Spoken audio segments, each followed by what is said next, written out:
Welcome back to the Deeper Pulse and a surprise Patreon preview. The bonus episode I'm about to share with you is part of the ongoing Deconstructing Dogma series that Tracy Stamper has agreed to join me for. This particular episode feels incredibly pertinent right on the heels of our conversation with Jamuna Benedict. And so I wanted to share it here on the main feed just to give you a taste of this series, and also because this conversation is timely. So give it a listen, and if you want to go deeper into topics such as this, consider joining the growing community over on Patreon.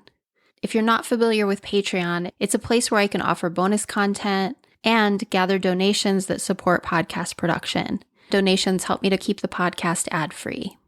Over on the Deeper Pulse Patreon page, there are no culty hierarchies, so you essentially have the option of paying what you can safe and honorably afford, and regardless of your level of donation, you have immediate access to all of the bonus content. So if it's something you want to check out, head over to patreon.com/the Deeper Pulse. And either way, I really hope you enjoy today's bonus episode.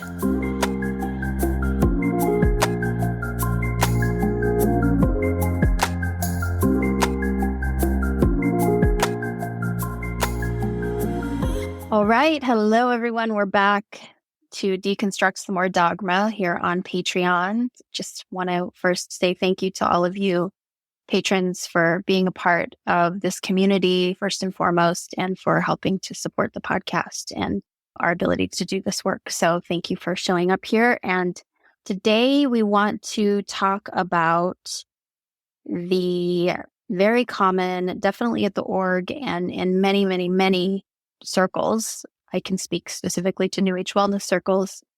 This is one of the, I think, rules that didn't go unspoken. Because there's a lot of unspoken rules around how to conduct oneself in this kind of culty environments. And this one was spoken to quite explicitly. I actually remember having a bracelet. Did anyone else join the movement that was called a complaint-free world? Do you remember this, Tracy? I do. It was like these rubber bracelets. Oh my God. I remember I got them and I gave them out to all my clients. And again, not to say there wasn't anything good there. So the message basically is against the idea of gossiping or complaining. That's what we want to talk about today. And how this feeds into two other really clear messages, how they're all sort of connected. So no gossiping, no complaining. And how obviously it feeds a culture of silence in many ways we're going to talk about, but also how this also sort of was presented in other ways at the org. It was like, you don't create drama. We've spoken to this in previous episodes. Creating drama is like one of the worst things that you can do. Like, don't create drama, which sort of falls into this camp of no gossiping and complaining. If you do those two things, then you're creating drama. Mm-hmm. And then also this other, again, explicit teaching in many of these circles, not just at the org, around there are no victims. I actually had a colleague say to me, I don't believe that there are victims and perpetrators. I don't believe in that. Which is a whole other conversation. Whether you believe in something or not, that doesn't make it true or not. Like, those are two different things, right? So there's that. And I have compassion for her saying that because I was under that influence as well. Mm-hmm. So no gossiping, no complaining. We're going to start coming in it from that angle, and we'll see kind of where it takes us. To speak about my own personal experience at the org, I very much internalized this message. I think the four allies, in some ways, as we spoke about in the last series of Deconstructing Dogma videos, really the way that they were appropriated and used at the org sort of contributed to this framework of no gossiping and complaining, because you can't make up any stories and you're not supposed to be reactive and blah, blah, blah. And one of the most clear messages to me was that it was not okay to speak about somebody if they weren't present. It was not okay to share about an experience I had during the day that left a yucky feeling inside of me, to be negative in that way. that was complaining. Like, to express about a negative experience was to complain and to not take responsibility. To express an observation around, let's say that I was in a training and I witnessed Raul speaking really cruelly to someone. If I went to Tracy and I said, did that feel weird to you? Like, that didn't feel good to me. That was gossiping. Like, that's how I internalized the message. I wouldn't have done that because it was gossipy, to just ask for that clarity. Was that how you experienced the idea of gossip? Because, like, ultimately, we all know what gossip is. We know when we're in it, it's sort of this toxic, slimy thing where everyone's just, conversation just goes into this place where, well, there's really no point to it, first of all. Like, that's the biggest thing that I feel. I'm just kind of like, this is the most pointless thing in the whole world that we're doing. And there's no real sense of personal accountability. It's talking about people without self-reflecting. It's talking about people rather than speaking to them, which is another way this got twisted and weaponized. Like, we even have heard recently from more than one person, well, how could you make this podcast and talk about all of these things publicly? You should just go to the source. Like, how often did I hear that? Go to the source. That was what you were told, right? When you got fired, which is interesting. It's interesting advice if you really zoom out and look at it. Like, this person does something really harmful to you, and the advice you're given is, I don't want to hear it. La, la, la, la, la, la, la, la, la. You can't talk to me about it. Go talk to the person who hurt you, which can be useful in a marriage. Absolutely. But when the person that hurt you has a certain amount of power of you and they did it in a way that's abusive, is it good advice to continually tell someone to go talk to the source? That in of itself is problematic.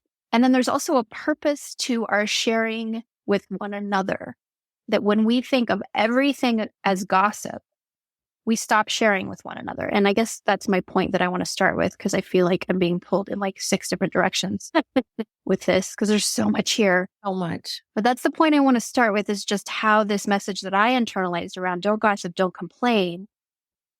I think about episode 42 with Trina Studebaker, who was in the Christian fundamentalist cult. And I'll never forget her words saying, the 14 years I was in that church were the loneliest years of my life. This isn't unique to the org or New Age wellness. When we're taught that we can't speak to one another openly about our experiences, and they put words like gossip and complaining around just what is just normal human relating, it becomes really problematic, toxic, and in some ways life-threatening. Isolation is really a big part of what leads people to hopelessness, depression, suicidal ideation. It's a really life-threatening thing that we're talking about here. This isn't just about it's not nice or it doesn't feel good. This is a big, big topic. So, Tracy, I'm going to let you speak now, and take it where you will. Yeah, when you asked if that resonated with me, if your experience was how I had experienced it, that it would have not been well received for you to have come to me and said, wow, Raul, that didn't feel good. What was your response to that? That kind of messed with my head a little bit.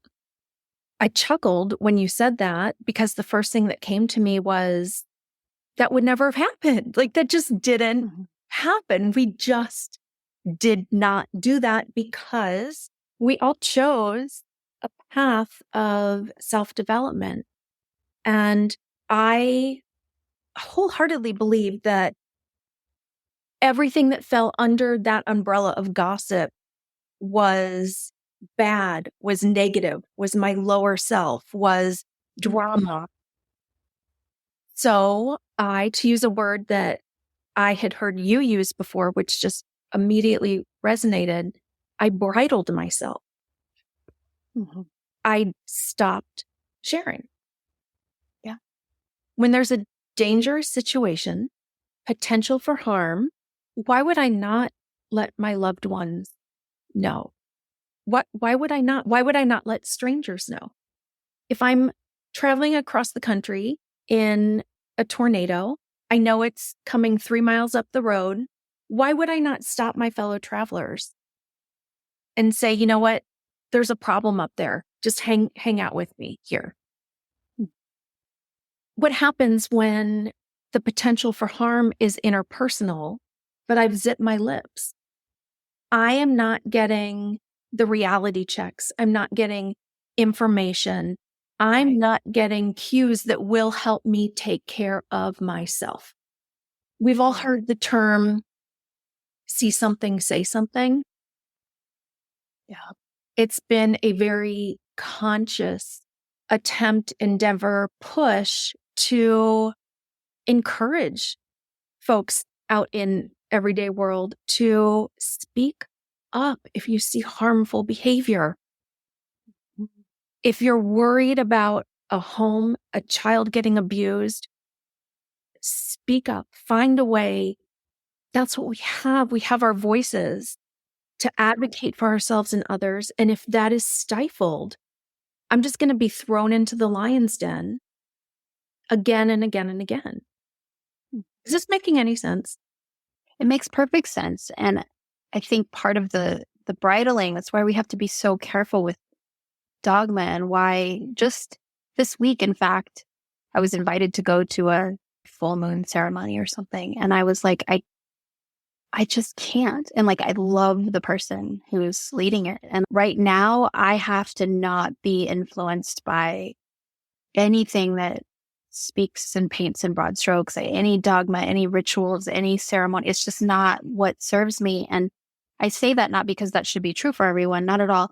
Just to say that I think that bridling, when we're unbridling, it's really important to be conscious around those choices. And I share that because it's so intoxicating, and it's like actually like nervous system arousing to paint in broad strokes, to find simple truths, thought terminating cliches that we can lean into. Like, we need them from time to time. They keep us afloat in a world that is uncertain. And I think about like circling back to the 4 agreements and don't make assumptions. And this, I think sometimes we're like, oh, we're not supposed to make assumptions. So I look over and I see something that I feel an alarm in my body go off that's like, say something. See something, say something. And then I'm like, well, I don't really know what's going on. It's none of my business. I shouldn't interfere, right? So that's why I say the problem with dogma is that it often does become like a blanket that we just throw over fires that doesn't really put them out, or a blinder that we put on. And it was useful over here, but when we start to apply it over here where it's not appropriate, or we misunderstand it, because like I said, Don Miguel Ruiz is like, well, actually, it's not about don't make assumptions, turn away. It's about lean in closer and ask more questions. What's really going on here, right? So if we get super simplistic in our thinking and ritualistic, this is why I'm not into ceremony. When we become ritualistic in the way that we think and the way that we behave, it shuts down critical thinking. And then we start to not say something when we see something because we thought terminating cliche, which by the way is from the work of Robert J. Lifton, who's one of the early experts on cult dynamics. It's a term he came up with. Thought terminating cliches are things that we say to each other and ourselves that shut down critical thinking. And they actually reinforce cultic dynamics. So all of that to say, I think sometimes I didn't say something because 1, it wasn't brave enough. 2, I was in denial. I wanted to believe something else so strongly that I just refused to see what was right in front of my face. Mm-hmm. And 3, I would numb out using something that I had been taught to justify my silence. Because it's actually kind of more comfortable at first, not long term, but at first it's more comfortable to not deal with shit. Yes. Very freeing. Yeah. It felt. Like the first time somebody gets fired at the org and it seems really weird, like they just disappeared and nobody's talking about them and it doesn't seem okay to even mention it. It actually feels kind of relieving. Well, I don't have to think about that tension. I don't have to feel that tension. I don't have to have that conversation. I don't want the information. Like you said in one of the early episodes, like, I don't want to know why Candace left. I don't want to hear.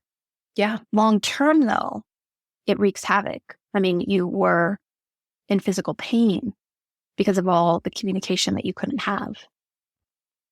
So I just feel like this is just such a huge topic, but I'm really glad you brought in this piece around see something, say something. And you mentioned when we were talking about this, the Me Too movement, and now the I Got Out movement that's happening, and the critical nature, like how important it is that we speak up and share our experiences and what we're witnessing and what we're feeling in order to create accountability, and that these mechanisms of silencing us just, that's, I think, what gets me the most is like this, I don't want to be negative argument is actually what brings more negativity in the world.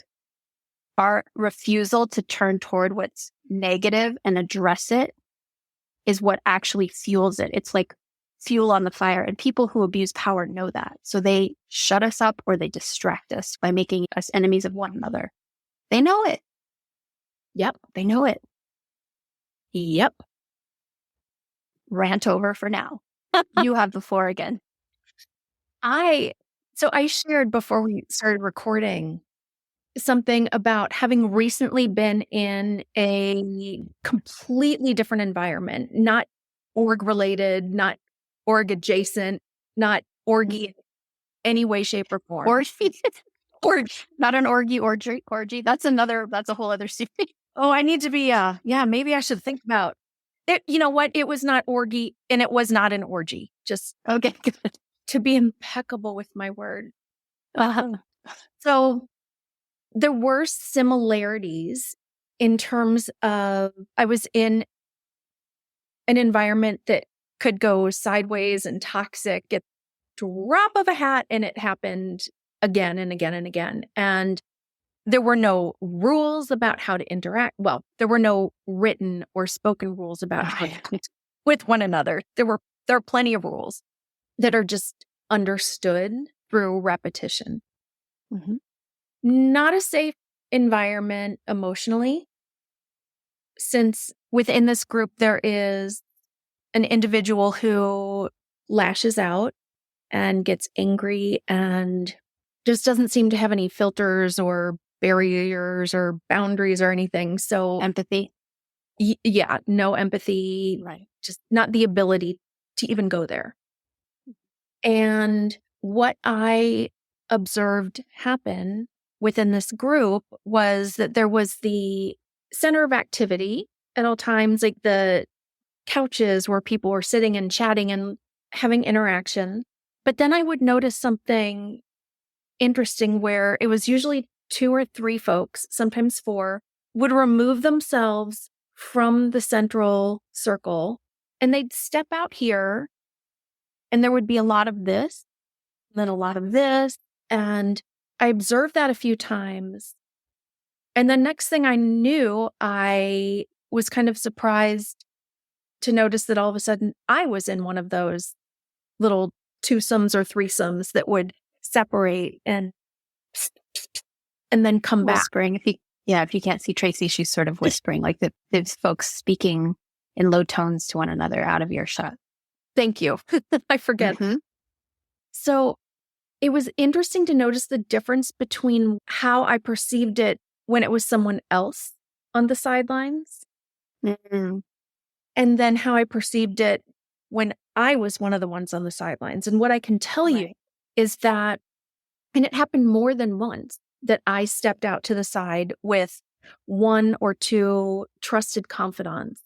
What was happening in those moments where I stepped outside was that my nervous system was going haywire because there were interactions and weird interpersonal dynamics that can be summed up as emotionally abusive. When the individual would get angry, it would result in behaviors that feel emotionally abusive.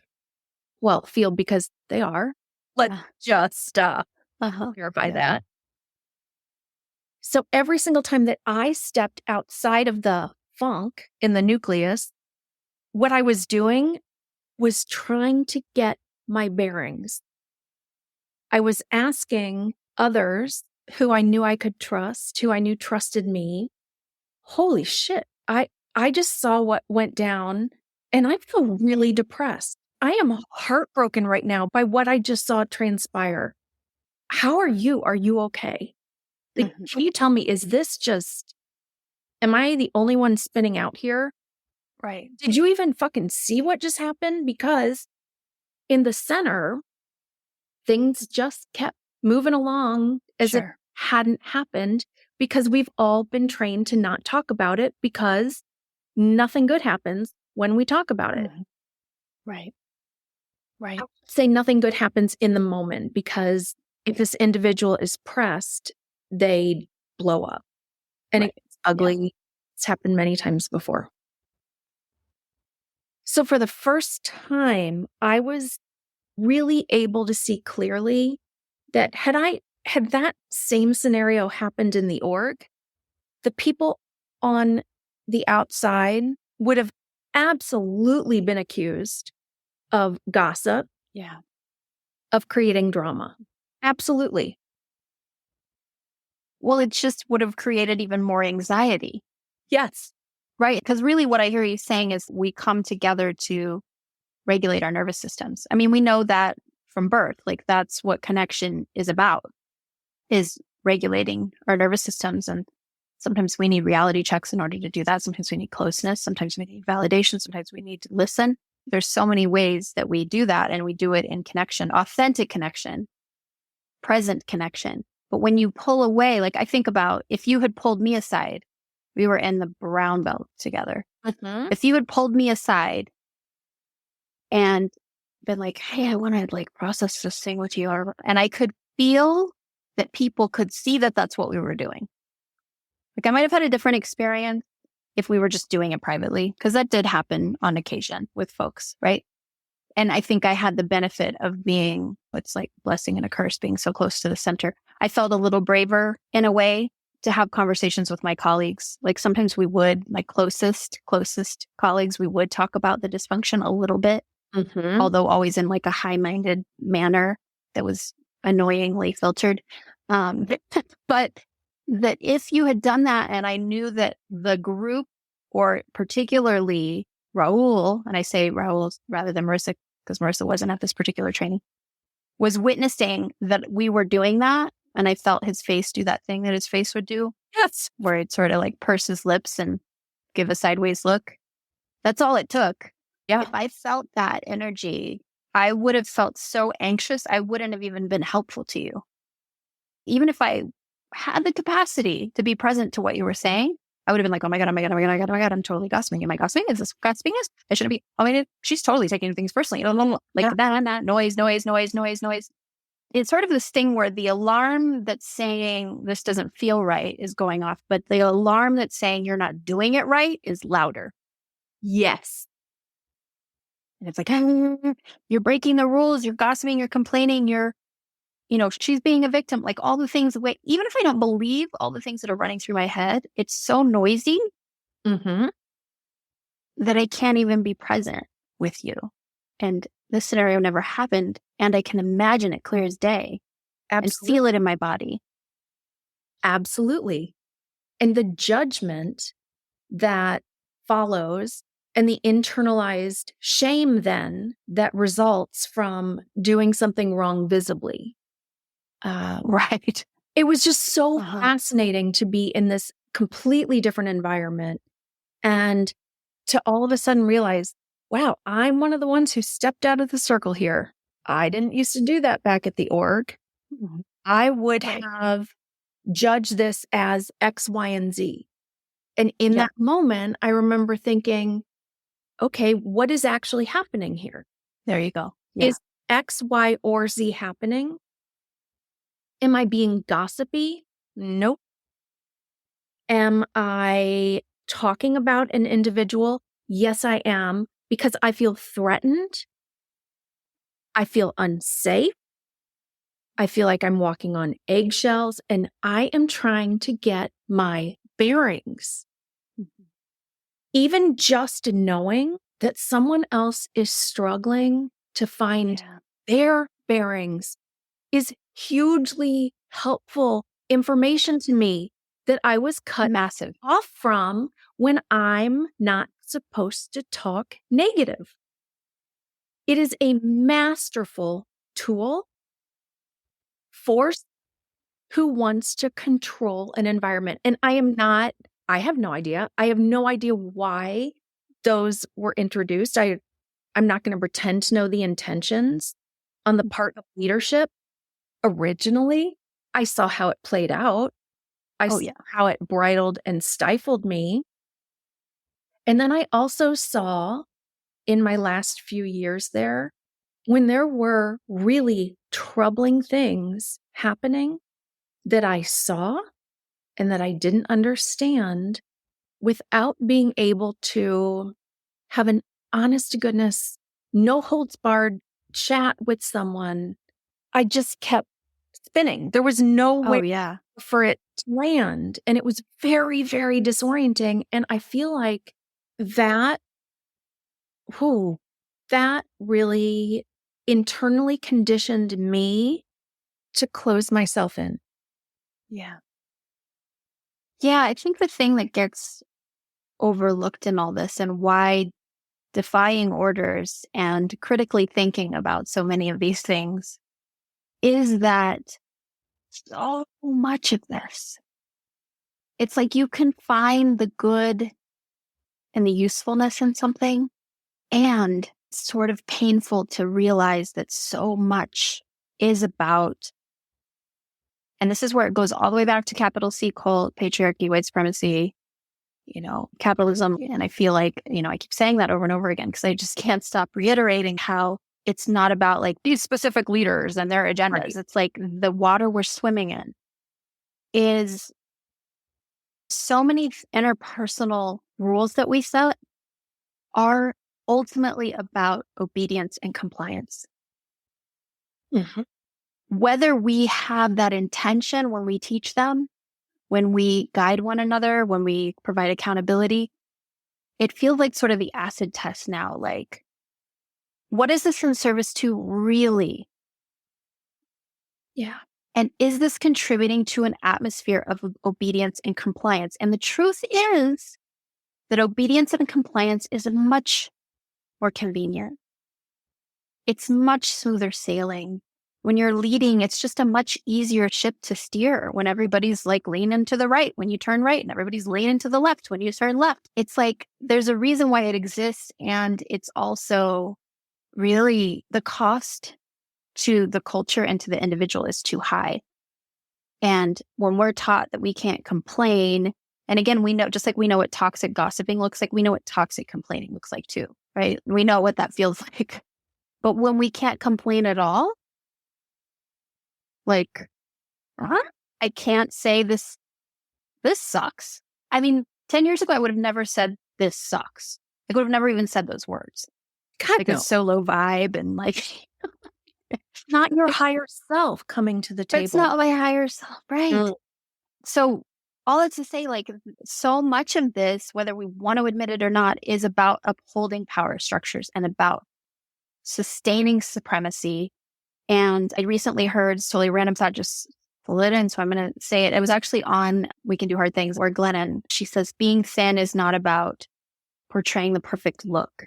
It is about being an example of obedience. Mm-hmm. What we're actually saying is, I know how to follow the rules. I know how to look the way that you're meant to look. And I will do what I need to do to fit that standard. And I feel like this example applies here. Like, I will become model real thin in the way that I communicate and the way that I hold myself, the way that I express my emotion. And that it's about obedience. It's not about freedom. And they're selling us this lie that it's about freedom. Free yourself and become this perfect superhuman persona. And we'll tell you how to do it. Don't do this, don't do that, don't do this, don't do that. I mean, think about how many things we're not supposed to do. Like, if that isn't about obedience, I don't know what is. Absolutely. And when it becomes obedient to not discuss anything troubling that happened, we are stripped of our permission and our natural desire to get our bearings. And then we're actually taught to say that that's a good thing. Yeah. Right? We're like, look how strong I am that I don't ever need to regulate myself in connection with someone else with the honest to God truth. Look how strong I am that I don't ever need to express anger, outrage, disgust, contempt. That's why it's indoctrinating. It's like some people are probably like, why are you using indoctrinating? Such a strong word, like brainwashing. It's like, it is, because we're actually taught to think it's something different than it is. And that conditioning stays with us. I am constantly, if I want to verbally process something, which is how my brain works, by the way, I've always known that is how I move through things. That's how I navigate things. And there are some of us, like, that's going to be our MO. Those are the waters that you and I both swim in. We happen to be similar in that way. And maybe the people who impose those rules on us weren't like that. I can't fit into that box when I'm just going on a weird ass tangent here. Oh, I think it's interesting, actually. I think it's interesting because I don't know the answer. I think it poses a question. Like, I was just having a conversation with somebody the other day about neurotypical. And not to like open that whole can of worms. There's so much there that's really important that needs to be discussed. And I'm not going to take us down that path. And one of the things is we were talking back and forth, and this person was having insights around like how they sort of fell into certain categories in terms of being non-neurotypical, that was really helping them to understand and have that language like it is for so many people. And it's phenomenal and amazing. And I just couldn't help but toward the end of the conversation to just feel like, is it typical? It's neurotypical in the sense that it's the norm, but does that mean that the people who are divergent, like, oh, there's this minority of people that are neurodivergent, and it's like, maybe not. Is it that we verbally process out loud and other people don't and they shouldn't? I think there's some truth to that, but it's like, again, these broad strokes around, I'm going to put myself in this category and give myself this kind of permission. It's like, well, what if there isn't a typical way of being and expressing, and we just get to express ourselves the way we are? Very much like gender. It's like, instead of having these categories, okay, no, we just came up with another gender category, or we just came up with another category in terms of sexual orientation. Like, what if it's not about categories? Like, that to me is evidence of culture. Yeah. We need categories to put people in. And labels. Right? And labels. And this is right and this is wrong. Right. And we need the labels because we need to know how they need to conform. I need to know, and I'm saying this in terms of how the culture orients itself and myself in the past, I need to know your gender so I know how to expect you to be. And I'm really anxious. I need to know. Like, let me know. Which is it? Like, what? I need to know, because I can't conceive of the fact that you're just a human being who you are apart from all of those boxes that I want to put you in. And it's natural for the human mind to categorize. I'm not like demonizing that. I just want to say, I feel like we did go off on a big tangent here, and that it connects though in terms of, is it okay for me to speak about this way, with this vibe, about this topic, around this person? Like, all the rules, they're meant to keep us in compliance with the culture that we're in. An interesting thing is that because it is a human need and desire to read other people and to get our bearings and to have a sense of what environment we're in, because that is such a natural thing. So earlier, I heard you, in this conversation, I heard you reference something that we had talked about in a previous episode about workarounds, right? So we know what is permitted. We know what is not permitted. And we also know that sometimes we just need to blow off steam and be fucking real with people. And there were workarounds that we had for those. I'm going to guess that most everybody, if not everybody, who fed into this is how I'm supposed to act, probably explored workarounds, because sometimes it is essential to share Survival. information. Yeah. So what that would look like in org conversations or circles would be, those 2 people or 3 people or 4 people stepping out.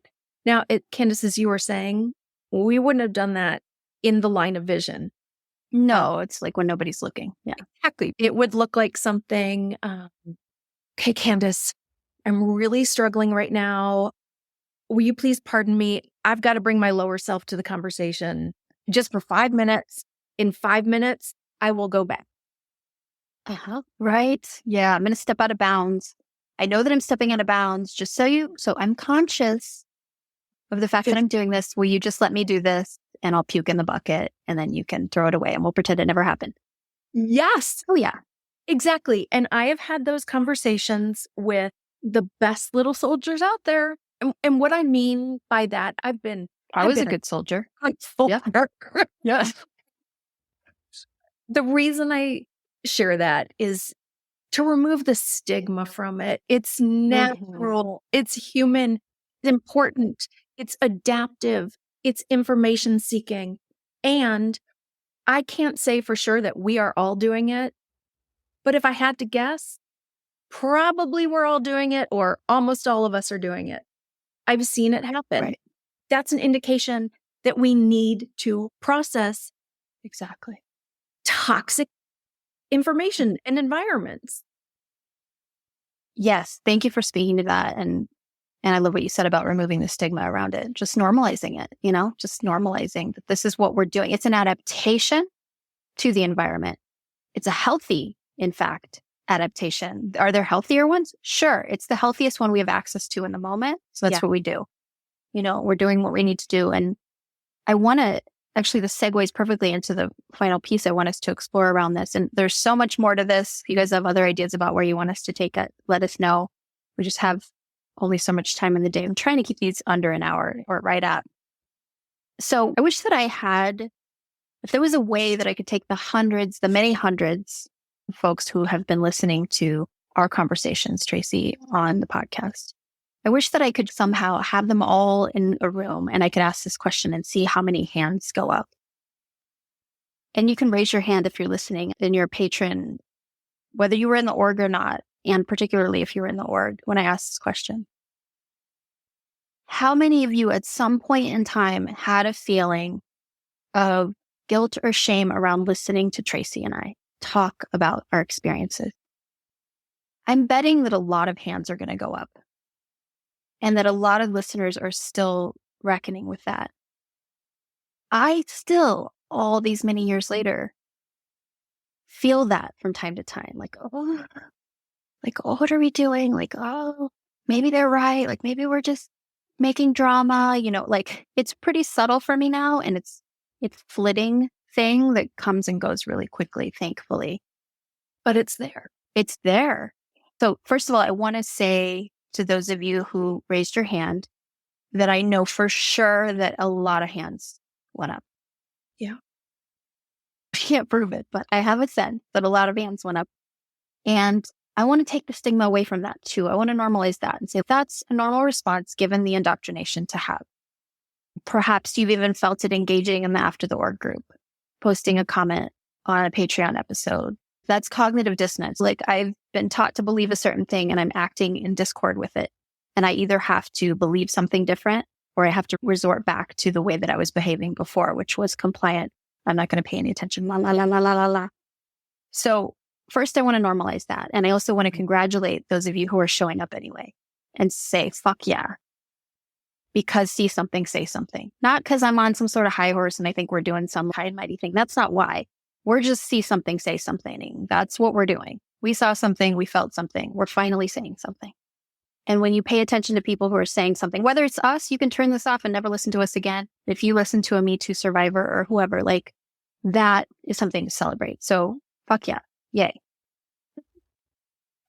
There's also, and this breaks my heart, not because I need more listeners on the podcast, but because I know how many people within the org will refuse to listen to any of this because of this indoctrination. And if there is any illustration of this indoctrination that I can offer that is compelling, it is this.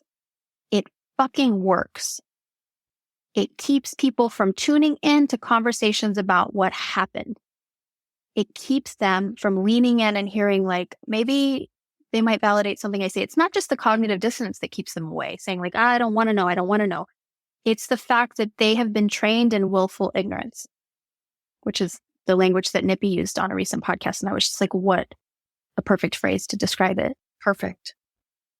That is something we're conditioned into. And we're conforming when we refuse to pay attention and listen to the voices of survivors or people who are just simply naming their experience. And it breaks my heart. And I can only imagine, and I want you to speak to this, Tracy, because I left so long ago. Most of the people I had an intimate connection to are also long gone. Oh, because I was in the work inner circle and people turned over a lot there. Mm-hmm. So I've gotten to have conversations with people like that. And I know some of those people who are even patrons who I love and adore, who I've been close friends with for 2 decades, who are listening. You got out so recently, and there are people in who are not only refusing to listen to your story and hear your story, but are probably thinking that you're just stirring up trouble. You're just creating drama. Like, what is that like? Is that true, first of all? And then what is that like? It's true. It is absolutely true. It is scary as hell. It is frustrating. It is worrisome because there are folks who are still in, who I love deeply. And so we do know that there are some folks who have specifically said that they refuse to listen. Yeah, we do know this. Why is there not room for me? Why is there not room for my story? If you knew me in the org and you trusted that I was coming from a place of love, and although I don't like this language, doing my best, mm-hmm. If you can see me and you can know me and you cannot listen to me now, that's problematic. That is hugely problematic. If there are assumptions, stories that Candace and I are doing this because we want to blah, blah, blah, blah, blah, or, which is so us, what's just so us. I mean, I do hope that you've got the 3 hours on your calendar where we're just going to go down the list and just rip everyone a new one because... Oh, I love taking people down. It just feels so good. Not me, not Candace. Right. Why are we not getting the benefit of the doubt right now? Why? Yeah. It feels really sad. It feels kind of lonely, but at the same time that feels lonely, I'm also very grateful to be in this circle and this community of people who are willing to say what they saw and share what they felt and validate and just be by one another's side without telling stories about one another. Yeah. When I'm not willing to hear what's really happening, the possibility for me to continue doing harm is exponential. If I'm not willing to look at and to see and to be truthful, or even just to shut the fuck up and listen to someone else, I am missing out on information that would steer me differently. Yeah. It sucks. There, I said it. Fucking sucks that there are people out there that I love who I know are telling themselves stories and assuming a lot of things about my intent, about your intent. It's a very weird place to be and very freeing. And it's the price we pay for authenticity. That's the thing, to really kind of land in a place that's constructive around all this, is that when we defy the rules and we're willing to, and just to be clear, like rebellion and obedience are on the same continuum. They serve different purposes in terms of the outcome, but like you're enslaved by a structure, whether you're compliant or rebelling against it, right? If your whole identity is about rebelling against something, taking it down, like it still has control over you. So I'm not saying the opposite of obedience is rebellion. That's not what we're doing here. We've made it clear from the beginning. This is not a rebellion. This is about stepping into authenticity and reclaiming a sense of inner authority and our right to share our stories and to invite other folks onto the podcast and into our group chats, even if somebody doesn't want to be on the podcast. Not everybody wants to be on the podcast. I get it. Like, who want that too, and to show up with authenticity. The antidote to obedience is authenticity. And sometimes that means going against the norm. And often it means subjecting oneself to judgment and stories. And there's always going to be backlash when you're not complying.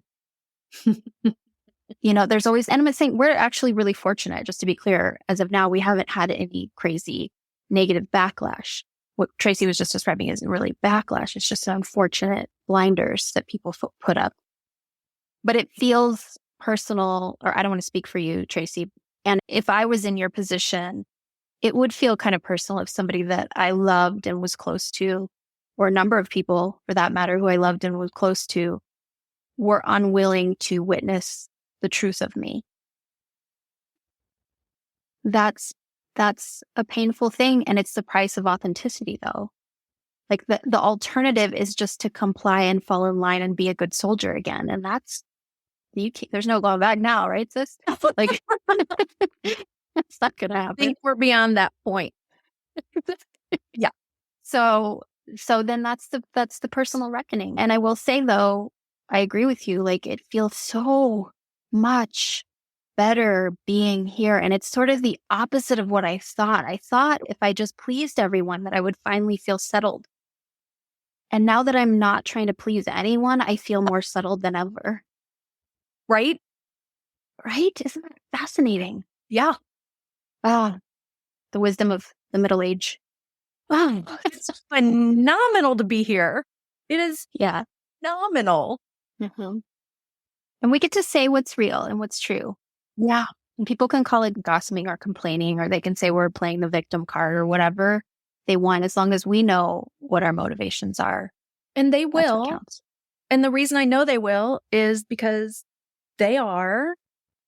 And I remember so clearly being in that exact same spot. And I know I shared this with you earlier when, as a trainer, I was asked, all of the trainers were asked to, during our free time for no pay, important information, to go through a list of all of the folks who had left the org for I don't know how many years. And the ask was that we would call individuals and do our best to schmooze them and bring them back into the org. And despite being a good little soldier that I was in very many ways, the moment that ask was put on the table, I remember, oh no, I didn't say this, but I knew I was not doing that. Mm-hmm. The reason, and I could articulate this at the time, I did not want to hear what they had to say.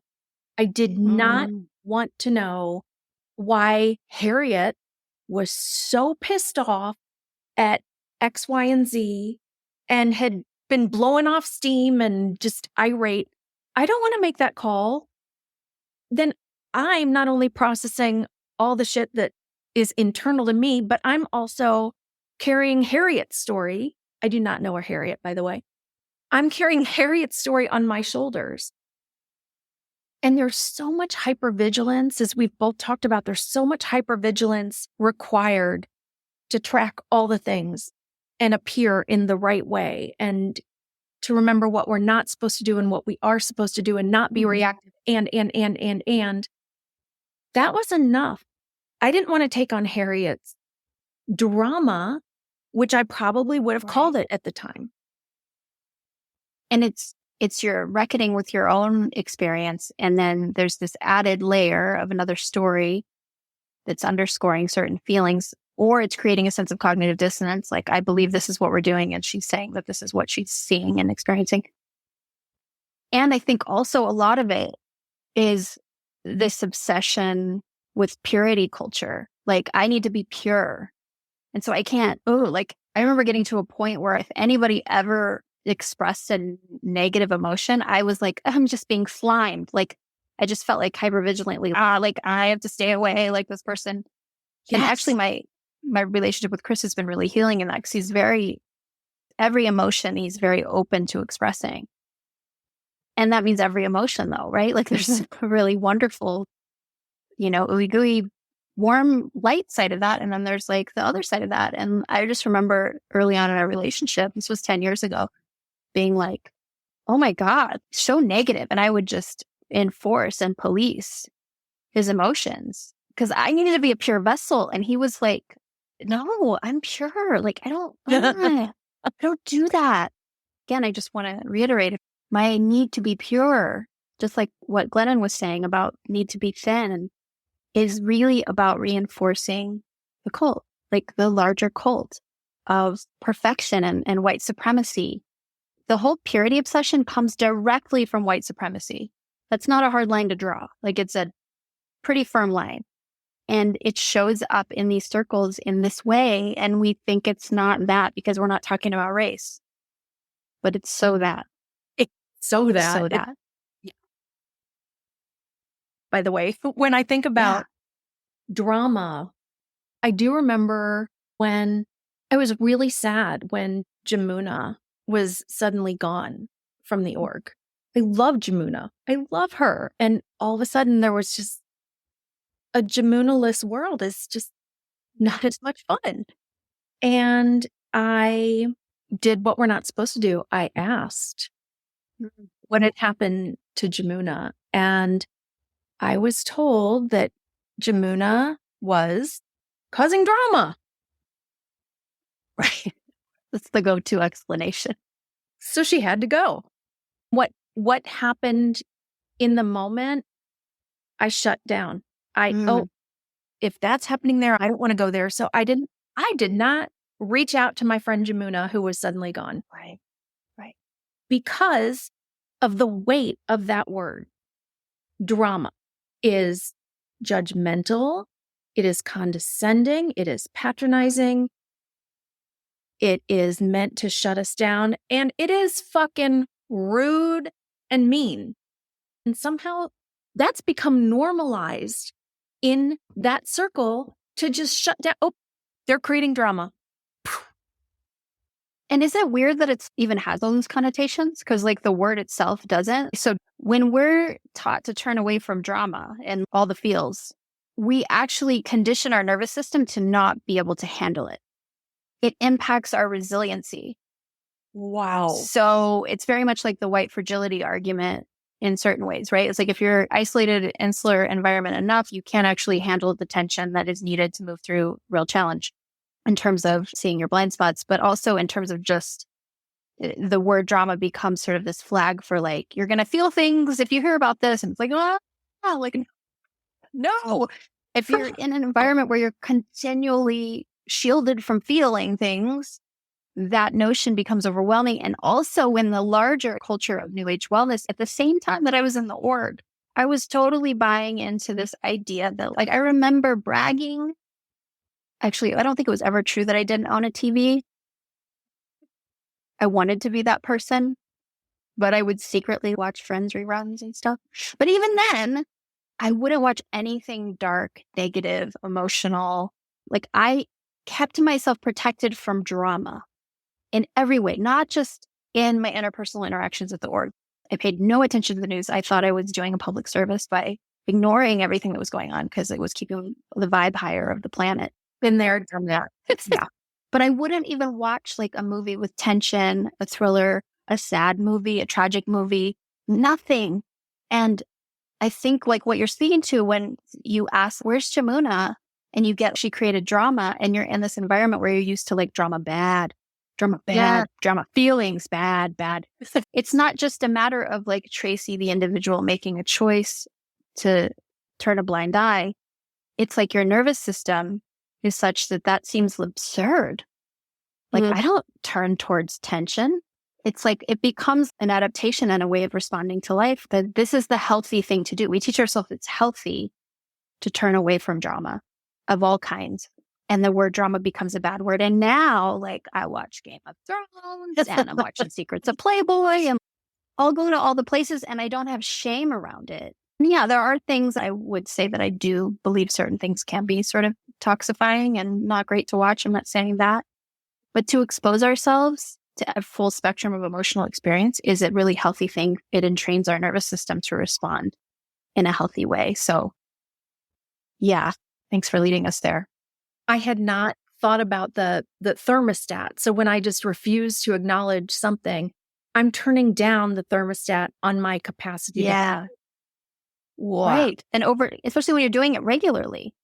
Right. And like it took me a while to get to the point where I could even stomach watching something uncomfortable.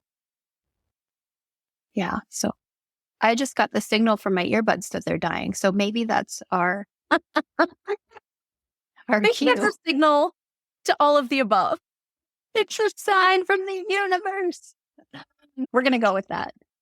That works for me. Thank you for that final thought. That led to a really important piece of this, I think. So there's so much here. I feel like we could go on for hours. And I'm so eager to hear what your experiences out there, patrons, around this content. Specifically, I know that they'll have lots to say. Hopefully that our sharing of our experiences has helped you to think about your experiences in different ways. And hopefully, as Tracy said, to destigmatize some of the really normal experiences that we have coming out of all of this and waking up to these dynamics. And we just keep digging.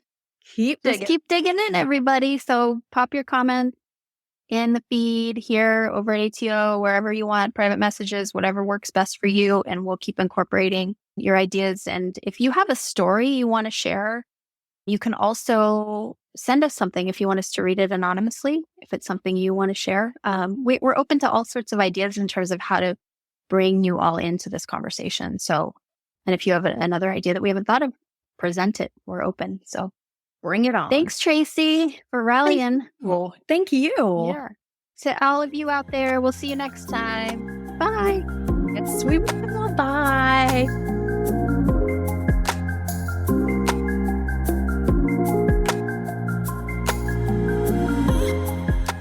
That's just a taste of Deconstructing Dogma with Tracy and I. There are roughly a half a dozen bonus episodes over on Patreon as we speak, and more being added by the week. So we'll be there if it speaks to you. Either way, I hope you'll tune in next week for episode 47. We'll see you next time. Ciao.